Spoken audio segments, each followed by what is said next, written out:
Hello everyone, welcome to BackBoneExotics. On today's agenda, we're going to be rehousing three tarantulas. First, the Cantus geniculata. Second, the Toledo caudal vagans. And finally, the Chromatopelma cyanopubescens.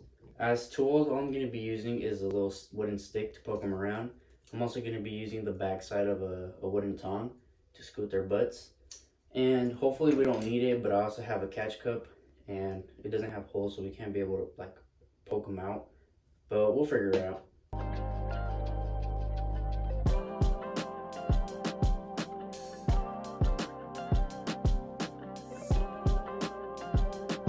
Okay, to start off the video, we're going to talk about which enclosure they're going to be going into.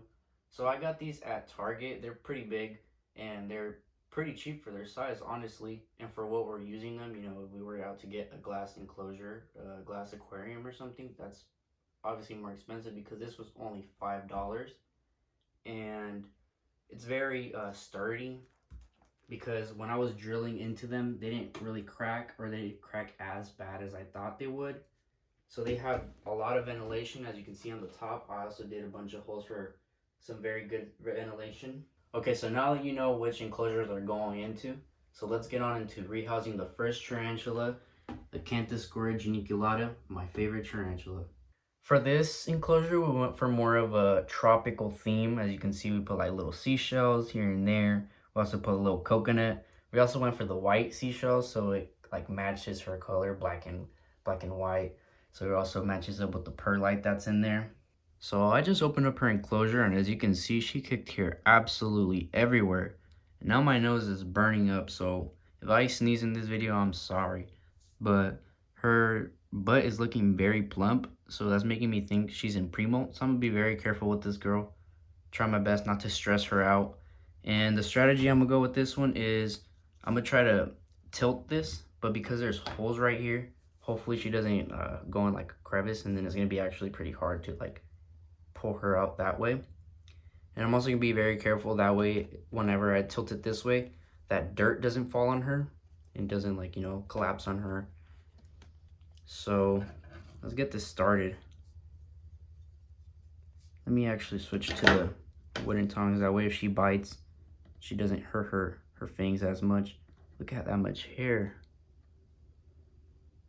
I'm telling you, my nose is burning up. You know what? I think I'm just gonna switch her on over here.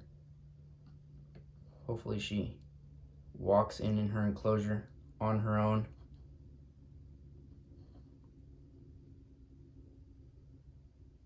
Come on, girl. Let's go forward. We're almost there. Oof. These hairs are nasty. I'm telling you guys need to be careful.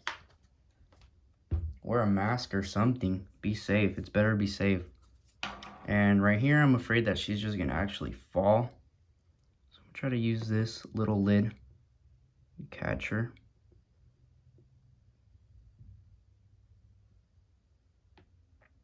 And then right after, I'm gonna drop her with the whole lid.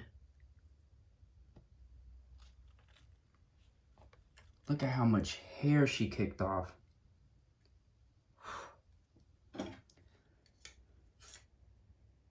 Now I'm just gonna slightly take her off of this. Hopefully she runs inside her little coconut hide. Come on, girl. Good job.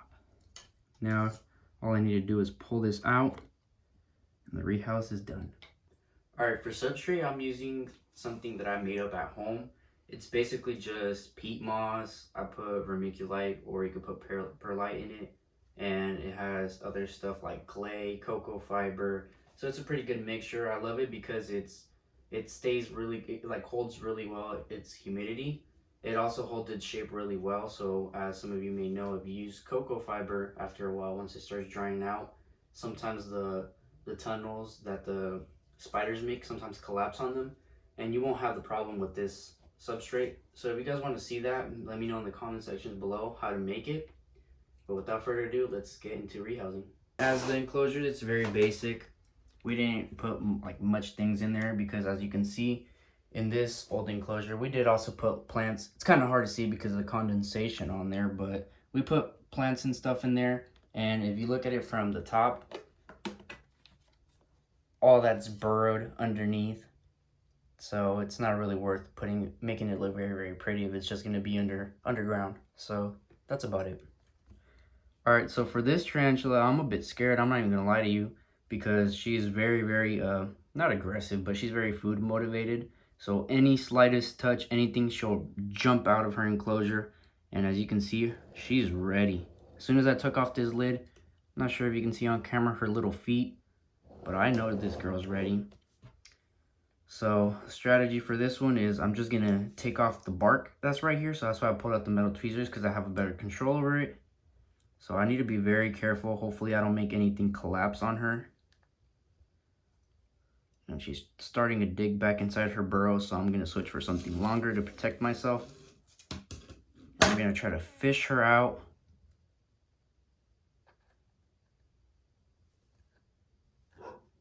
She's actually being a pretty good girl right now. Usually does not act like this at all. Right now she would usually be biting the stick. So let's push her forward. She's being a little bit hesitant about going out. So now I'm gonna use something a bit fatter to, dang it. Seeing this happen, so you gotta be very, very patient with these animals. They don't feel comfortable, they're gonna run back into their safe spot. And the good thing is that she's not kicking hairs.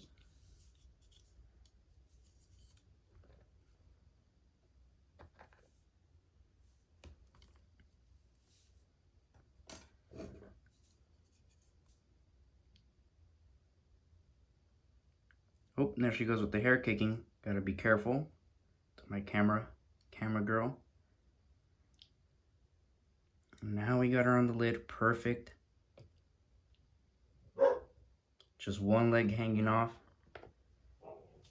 And just gently place her into her new enclosure. Make sure I don't get bit, so I gotta stay as far as her as possible. And then I'm gonna try to push her this way, that way she could run right into her hide. But whichever way she goes, it's fine. There we go. See? Pretty easy, honestly didn't go as expected. Alright, as you can see, we're using the same substrate as the other tarantulas, but because this tarantula likes more of an arid environment, I allowed this substrate to dry out for a couple months. So as you can see, this is very, very dry. You could also hear how crunchy and dry it is. So this is perfect environment for her. I know she's gonna thrive in this. So now we're gonna make this enclosure look very pretty off camera, and then we're gonna jump right into rehousing her. Alright, so now we're done decorating this enclosure. We went for like a desert theme. We also kept it pretty basic because this is gonna all be webbed up eventually, so we're not even gonna be able to tell stuff that are on the floor. We probably won't be able to see through it, so we probably won't even see the skeleton in the back. But this tarantula was in dire need of a rehouse, as you can see over here.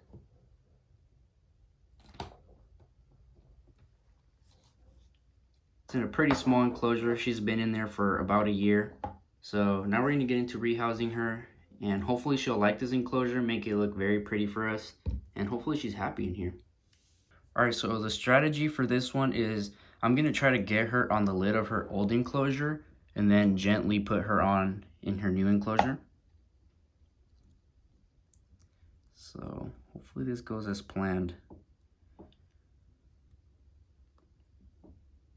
She's not as flighty as she usually is. Hold on, let me switch to the other tongs.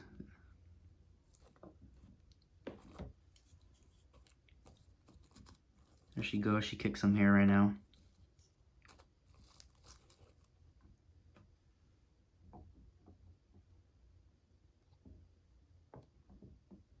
Okay, so now she's fully on this, and now we're gonna switch into her new enclosure.